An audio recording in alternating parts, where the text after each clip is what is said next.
So the Hasslefree Kickstarter turned up, and I'm pretty impressed. I knew I would be. I like his stuff a lot. And this was largely female-centered one. And there's a lot of different styles, different classes and that, so it was good. It wasn't a lot of the same sort of things. And the way it worked was there was a naked version, a pin-up version, and then a winter version and a frost version. So each one had more and more clothing and gear and items. I didn't do any of the full naked ones. I preferred the ones that had more gear because it just gave me more things to paint. So this is the frost version of the Barbarian. So she has the full armor, she has a lot more stuff. Most of them I just chose one, but a couple of characters I did actually choose a couple. And this is the pin-up of the same character. So she's more in the bikini, still has the coat, and the coat has a lot of detail, which is really nice. That fur trapping around the edge, that's a great way to, you can do them in obviously different colours. So you do the coat in one colour and then the edging in another, and it's a really easy way to bring it out a bit. And then lastly, with that character, this is the Barbarian again, and this is the winter version. So she doesn't have the scale mail like the frost version, but she's got some plate and a thicker top, and still the axe. So I like that. It gives me, it's almost like, for me, with this character, it's almost like if you were doing a D&D Barbarian, it was almost like low-level character, mid-level character, high-level character. So it's good fun. So this is my crazy Barbarian. The other one is more a bit more leader, a bit more with it. This one always strikes me as just a little bit more insane. So she's going to be fun. I'm going to try them in different colours too. I don't want them to be the same browns. Barbarians are very easy just to do in brown. So I'll do some in brown, and I'm going to try to, because I've got 3 on that one and then this one, I'm going to try to do different furs and try to actually make them a bit more interesting and not just the same. He doesn't do a lot of multi-part figures normally. This one's been a bit different, this whole Kickstarter. This one's like English knight kind of character in a way, but not the full plate mail. It's sort of more feels more like the War of the Roses kind of thing. Multi-part, so I've got to glue both the arms on, which is something I'm going to look at. Can I do all the painting first? It's going to all depend on fit.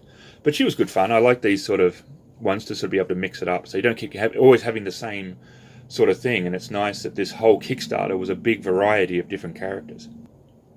Case in point, we have the Shaman. There was 3, like the 4 versions of her as well, or 3. I think there was 3. I don't think there was a frost version. So I sort of went the winter version. She's got the most stuff on her, and there's a lot more interesting things there to paint, feathers and furs and her staff and stuff like that. This one I really like, the Undead Warrior Queen. Now, she also came in a naked version, and that one is utterly disturbing. It's nightmare-inducing. So I went with this one with the armor as well, just because I really like the look of it, and she's going to make a good villain in any D&D game. So this is a Banshee, so she's a ghost, and it's going to be fun to paint because ghosts are actually tricky to sort of give that luminescence about them. And I like the idea of this one a lot. And a lot of D&D games come up with ghosts and stuff like that at some point, and they're not always a great fig. So having this one, it's really cool. And actually I can use her in the Rise of the Runelord series, so this one was actually really cool that I ended up with. So this is Mythic Helen. So I guess she's sort of a Helen of Troy sort of era kind of character. I really like the shield. There's room to do stuff with that. The short sword's great. Her boots are fantastic with the laces. So there's a lot of that stuff that I really like. It's sort of these ones why I sort of go more the clothes version than the unclothed, because those laces and that there's a lot of fun there to work on, and the leather armor. And although I don't have an actual set idea for her yet, I really was taken by her when I first saw the fig and thought, yeah, that's going to be really fun to do. Another Barbarian, and went with a different weapon. That's the fun thing of these is I tend to fall back on bows and swords a lot. So it's nice to have something different every now and again, just to make yourself work in a little bit different way than you might normally do, because you can sort of get into your ways, and it's good to keep pushing yourself. Not necessarily out of your comfort zone, but just do something different, so you're not always falling back on the same things that you do. So this is the pin-up bard. So although she's a bard, I went with the archer. The other ones came with her I think a guitar, like a lute, I think it was.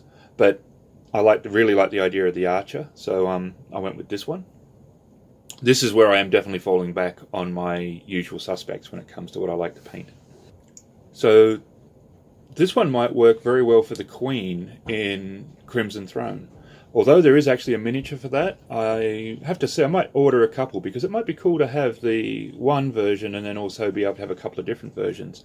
So this one's really nice. This is the Frost version of Katarina, and lots of furs and clothing there to play with. And that is Katarina with the Frost version and that wonderful coat.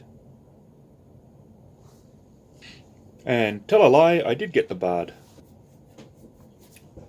with her musical. So that concludes all the figs I got from the Kickstarter. I'm going to start painting them up, and I'll do proper pictures and that. This is just a quick look at everything that turned up.